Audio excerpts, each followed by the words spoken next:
have secured All India rank 175 this year, UPSC CSE 2024.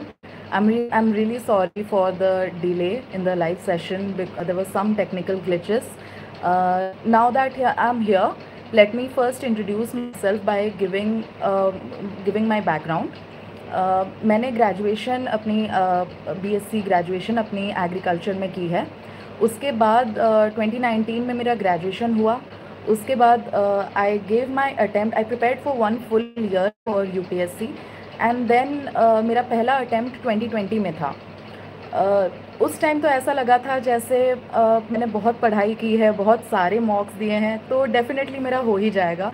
But it was a rude awakening जब 2020 में मैं prelims fail हो गई। काफ़ी रोना धोना हुआ, पेरेंट्स भी काफ़ी दुखी हो गए कि बच्चे दुखी होते हैं तो पेरेंट्स दुखी हो ही जाते हैं। तो इसलिए फिर थोड़ा 1-2 दिन रोना धोना हुआ। उसके बाद फिर I tried that I get from these difficulties and I give my attempt again. तो कोविड का टाइम था और ऊपर से इतना स्ट्रेस था, बट आई थॉट कि नहीं, इस बार फिर से अच्छे से अटेम्प्ट देना है, अच्छे से मॉक टेस्ट देना है। And then I gave my second attempt in 2021. अब प्रीलिम्स तो हो गया उस time, I got select but interview face, but मेरा मेन लिस्ट में नाम नहीं आया। However I was not disheartened, मुझे अच्छी की है और मुझे फिर से कंटिन्यू करना चाहिए।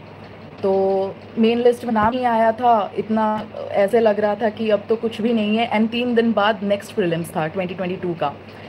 तो फिर लगा कि चलो देते हैं, प्रीलिम्स दिया और फिर इतने डरे हुए थे कि प्रीलिम्स का मार्क्स भी कैलकुलेट नहीं किया। ऐसे लगा कि जब UPSC के रिज़ल्ट्स आएंगे, जब लिस्ट आएगा तब पता चलेगा प्रीलिम्स के क्या है। तो उसके बाद प्रीलिम्स भी हो गया, 2022 का प्रीलिम्स हो गया, देन मेंस दिया। जब मेंस देने के बाद मुझे पता चला कि जैसे रिज़र्व लिस्ट का कुछ कॉन्सेप्ट होता है, तो मुझे basically I got selected in 2021 in reserve list in Indian information service. तो सेकेंड अटेम्प्ट में ही मेरा रिज़र्व लिस्ट में सिलेक्शन हो गया, इसलिए थोड़ा सा मुझे ये बैकअप था मेरे माइंड में कि ठीक है, मैं जो भी कर रही हूँ मेरा राइट डायरेक्शन में जा रहा है। तो I had given my 2022 attempt and I joined in Indian Information Service at Delhi. While being in service, I gave my interview.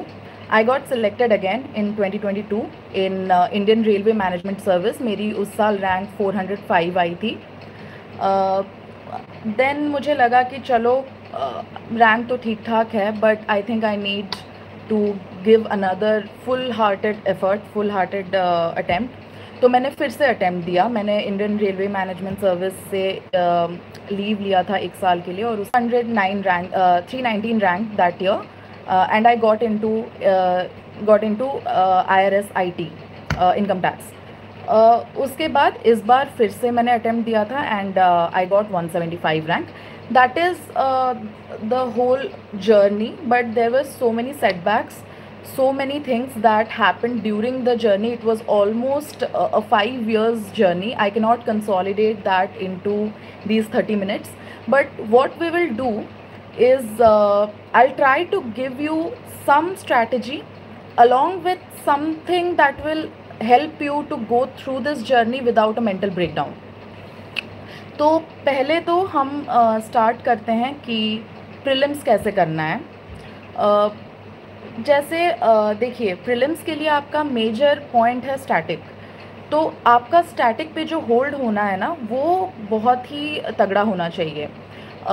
आप अपना जो भी GS1 के लिए, जैसे हिस्ट्री के लिए स्पेक्ट्रम हो गया, NCERTs हो गए, पॉलिटी के लिए लक्ष्मीकांत हो गया, और आपके एनवायरनमेंट के लिए आपका शंकर नोट्स या फिर जो भी आपके कोचिंग के नोट्स जो भी हैं वो आप कर लीजिए। आपका स्टैटिक पे होल्ड बहुत अच्छा होना चाहिए। और उसके बाद आप जब स्टैटिक पे होल्ड आपका हो गया, उसके बाद आप जब करंट अफेयर्स पे जाएंगे ना, तो आप करंट अफेयर्स अच्छे से समझ पाएंगे।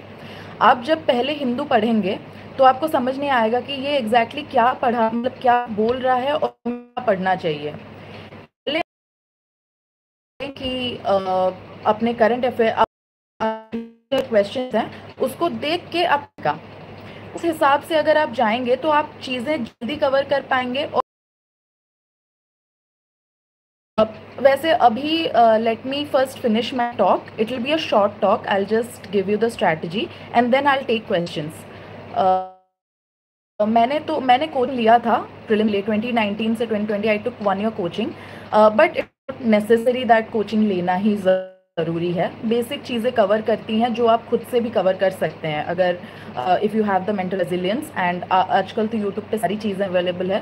तो आपका तो जैसे प्रीलिम्स के लिए आपका हो गया स्टैटिक प्लस आपका करंट अफेयर, और करंट अफेयर के लिए देखिए आप डेली न्यूज़पेपर पढ़िए, that is a good habit which it will last beyond the exam. तो उसके लिए आप अच्छी बात है अपनी जरूर पढ़िए, but if you are in a time crunch then you can definitely go for Vision PT 365, जो मंथली मैगजीन्स आते हैं आप उससे कवर कर सकते हैं। That is fine. मतलब आप जब करंट अफेयर पढ़ रहे हैं, ट्राई कि आप उसके बैकग्राउंड में जाके देखें कि सपोज़ इंडिया पाकिस्तान का वॉर अभी हुआ, मतलब जो भी कन्फ्रंटेशन हुआ था, तो आप पहले जाइए कि शिमला अग्रीमेंट में क्या हुआ था, इंडिया पाकिस्तान के रिलेशंस कैसे हैं, इन चीज़ों को पहले कवर करिए। ये नहीं कि अभी क्या हो रहा है, क्या मिसाइल्स यूज़ हो रही है, वो सब ठीक है, but go to the background कि क्या चल रहा था पहले। इंडस वाटर ट्रीटी वो कब साइन हुई, is there a third party involvement in it. तो these things are very important from prelims perspective. उसके बाद चलिए ये प्रीलिम्स के लिए हो गया, जीएस का पर्सपेक्टिव हो गया, एंड बाकी CSAT का तो आप प्रीवियस ईयर क्वेश्चंस उठाइए, उसको प्रैक्टिस कीजिए, थोड़ा यूट्यूब वगैरह पे देख लीजिए, जो भी टीचर्स हैं वो देख लीजिए, दैट विल कवर प्रीलिम्स। उसके बाद let's talk about mains. Mains के लिए जो मेजर चीज़ है वो answer writing. That was a lacuna in my 2 attempts, I did not do answer writing even though मेरे रैंक आ रहे थे, but I did not practice much answer writing. I was more reliant rather than writing. So ये गलती आप मत करिए।